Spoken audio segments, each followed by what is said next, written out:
very happy to be here today and participate in the function. Only the other day I met members who came to participate in the youth festival, and I found them full of energy, enterprise and spirit of adventure. With such material, if the teachers also cooperate and realize their great responsibility in building a new country, I have no doubt our future will be bright. In every country in the world, whenever schemes of social reconstructions are undertaken, the apparatus used in the educational institutions and the educational machinery. We in our country look upon teachers as gurus, acharyas. What do these words indicate? Acharya is one, those whose achar or conduct is exemplary, is good. If he is victim of durachar, then he is not an acharya. He must be an example of sadachar, of good conduct. He must inspire the pupils who are entrusted to his care with love of virtue and goodness and abhorrence of cruelty and violence. This is the first essential for any kind of civilized being. We must love the good and detest the bad.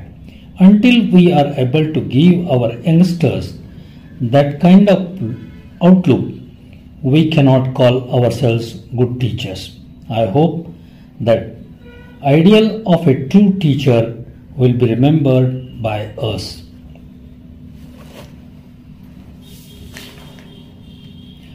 Andhakara nirodhita guru ityabhidiyate. Andhakar is not merely intellectual ignorance, but spiritual blindness. He who is able to remove that kind of spiritual blindness is called a guru. Are we deserving of that noble appellation of an acharya or a guru? That is the first thing that every one of us will have to realize. We have had recently any number of conferences about how to make us all feel that we are members of an integrated country. The country has had its integration. From the beginning of history, this country has stood as one. When people go out to Japan, China, Ceylon, etc., they do not go out as the representative of this part or that part of the country, but they go out as the representative of this whole nation. When I go out, I do not say that I am this or that or a third thing, but I go as a representative of India. I was there in Cambodia, and the king and the queen gave a banquet, and the first paragraph of their banquet speech was to demonstrate that they were the spiritual descendants of some Indian ancestor of ours who went there in the early centuries, married a Cambodian princess, and established a dynasty of which the present king and the queen are the representatives. We never had this idea of crossing the seas as something wrong, or marrying people from outside our particular community as something untenable. History is on the move. We cannot turn back the pages of history. Time is the greatest innovator which we have had, and our country had the courage of spirit, had the intellectual courage to adapt itself to the conditions which are imposed on us. Are we to be men of yesterday or men of tomorrow? What is the problem which is facing us? If we want to shrink into our own shells, and if we want to adopt ideas which once upon a time prevailed in this country, we will be left behind in the race. It is therefore essential for us to keep pace with the changing conditions and adapt ourselves to the new circumstances which are facing us. Any tradition, unless it is constantly recreated, unless it is refashioned so as to be relevant to the modern conditions, becomes an oppressive burden, makes for death and not for life. So if we are to be progressive in this world, we have to keep pace with so many things happening. We appreciate Gagarin, we appreciate Tito, we appreciate the new spirits which has made them bring about a new world.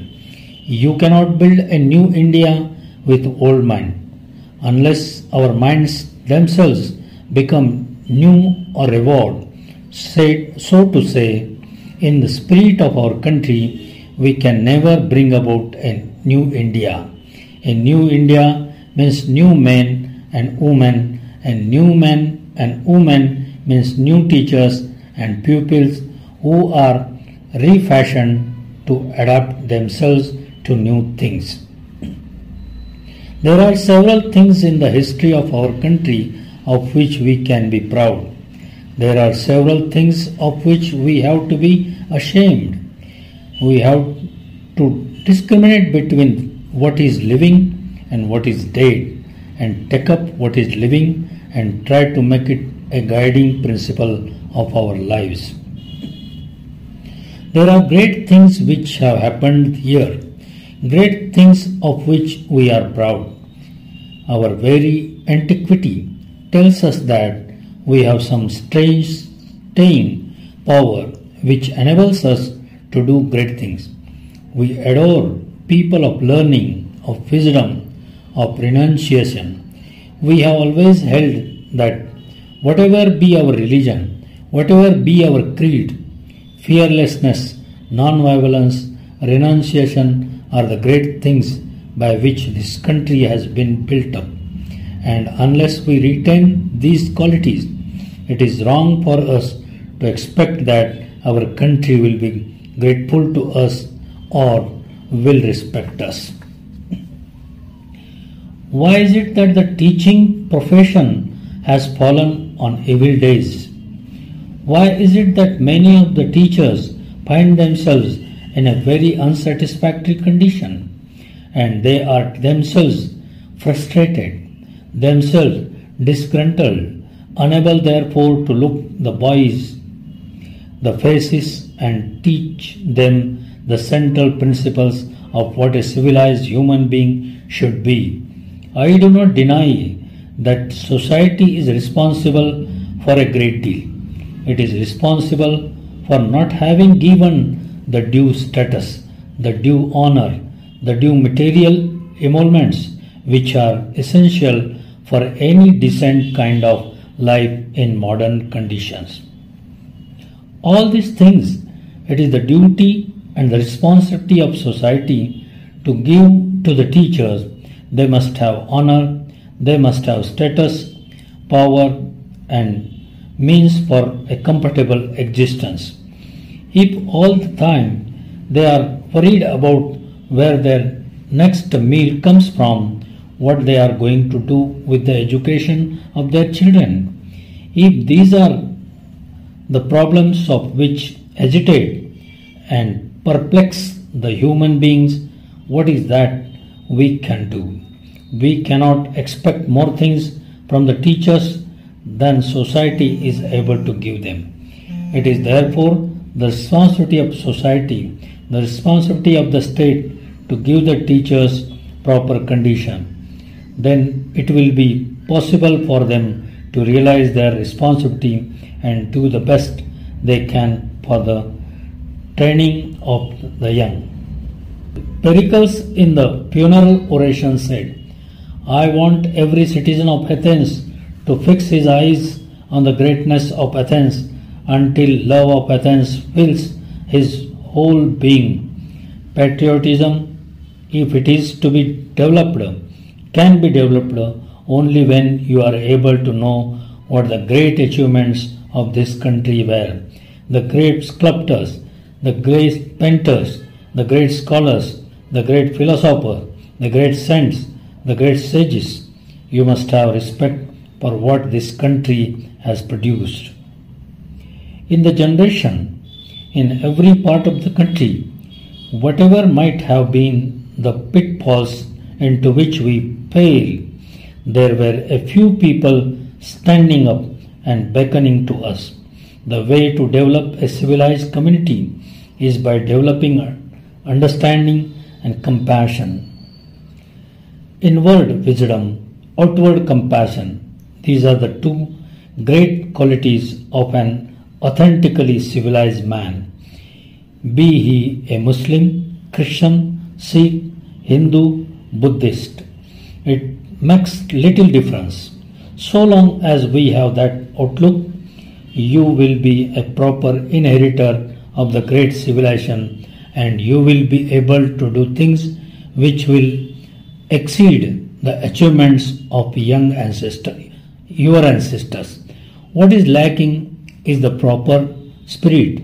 Of course, you may have learning, but in spite of that learning, you do not have the principles of wisdom. Your learning will be no avail. Saksharo viparitatve rakshaso bhavati dhruvam. If you become merely a sakshara, a literate man, and you do not have the moral principles and you do not cultivate wisdom, what will happen to you? You will become a rakshasa. A sakshara turning the other side becomes rakshasa. Now you see all over the world people mad with power, intoxicated with might, trying not to build up a world but to wreck the world. Why does that happen? It is because knowledge is not accompanied by wisdom. Jnanam vijnana sahitam jnanam. Jnanam or wisdom must be accompanied by scientific knowledge. Scientific knowledge by itself is not all. We therefore appeal to our teachers that they should themselves be filled with a modernist attitude, with a progressive outlook, with a forward-looking direction. Unless they themselves have it, they cannot make their students forward-looking. So the first essential is that you spread the spirit. If you are lacking in the spirit, what is it you can spread to your pupils? The first essential, therefore, is that the teachers themselves must know something of our history and something of what constitutes the greatness of the history. They must have a knowledge of why we suffered shame, humiliation, gloom and downfall, times without number in our history. What is it that brought about the downfall? What is it that contributed to the greatness? We adore all great people. Today in our generation, we had two such great peoples as Tagore and Gandhi. They were there. Were they confined to their own particular grooves? Did they not open themselves out to a universal perspective? Did not they appreciate that the conditions today require us to look upon the whole world as one kindred, as one family? When was it that we were lacking in this spirit? Whenever we confined ourselves to narrow grooves, we fell down. Even the greatest champions of orthodoxy were really generous in their own time. You take a man like Shankaracharya. We look upon him as the champion of orthodoxy. Well, he was treated as a heretic in his own day. Shankaracharya went to Mandan Mishra's Yajnashala when he was performing a yajna. He looked at Shankara and said, "You don't believe in ceremonials. Why have you come here, you shaven one? Get out of this place. Therefore, the progress of this country has been due to the heretics, to the non-conformists, not to those people who simply go about following the same track. It has been achieved by the people who are able to sit in judgment on the past, castigate, repudiate whatever in the past was unnatural, corrupt, degenerate, take all the things which were regenerate, natural and honest. Unless we have intellectual integrity, unless we do not blind ourselves and say everything that has come from the past is great and glorious, unless we repudiate that mentality, it will not possible for us to build a new India. This country has grown by perpetual self-renewal. It has kept its vitality today because it has the capacity to cast away things which were obnoxious, and we must have that kind of capacity even today. Our teachers, therefore, are the reservoirs of this new spirit, the new spirit of adventure in intellectual matters, in social matters, in political matters. If you do not have that spirit, you cannot communicate that spirit to the youth who are entrusted to your care. Therefore, I appeal to the teachers that if the generous youth, hospitable youth, adventurous youth, courageous youth whom we have in this country, if they are to be utilized for building up a new country, a new India, a new society, the beginning must come from the teachers themselves. They must know what this country stands for. They must be able to communicate that vitality, not merely instruction. Let me tell you, the boys do not care for what you teach them, but they care for example you set. It is not merely the instruction which you impart to them in the classroom, but the kind of life you lead. You think that they do not see it, but they have eyes to see and ears to hear. They know everything about their teachers, and if they have no respect for the teachers, it is because they know more than they ought to know, more than what you expect them to know. Therefore, it is education, it is instruction, it is knowledge, and it is also example which the teachers give. We realize our responsibilities. As a government, we feel that we have not given a fair deal. It is the teachers in the lower stages who are really responsible for molding the minds and hearts of our people. They must themselves be contented before they can communicate any spirit of contentment. We are trying to do our best, as Dr. Sarvepalli just explained to you, apart from what the government is doing, giving free education to the children of teachers, helping them if they are students of merit to have free education higher on, even in the university stage. He is now trying to launch a new scheme, the Teachers Welfare Fund, a fund to be instituted in the country for looking after the welfare, the intellectual, the moral and the physical welfare of the teachers and their families. And he says that in this country, which has been famous for its charitable outlook, which has been well known for great acts of charity for the purpose of spreading education, Vidyadhana is supposed to be the greatest of all dhanas. There will be adequate response for the appeal which government is making.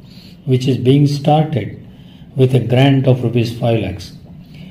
What is 5 lakhs of rupees when you take into account that we will soon have 65 million pupils and more than 1 million teachers? Much more has to be done. The government will do what it can, and it will indent upon private benefactions also, so as to make the teachers feel they are a respected section of the community. I myself have been a teacher for nearly 50 years of my life, and still I am teaching, whether it is in the Rajya Sabha or here today. All that I am doing is to tell people what they should do, how they should behave, etc. That is the kind of job which I have undertaken, and so long as there is breath in me, I will continue to do that work irrespective of fear or favor.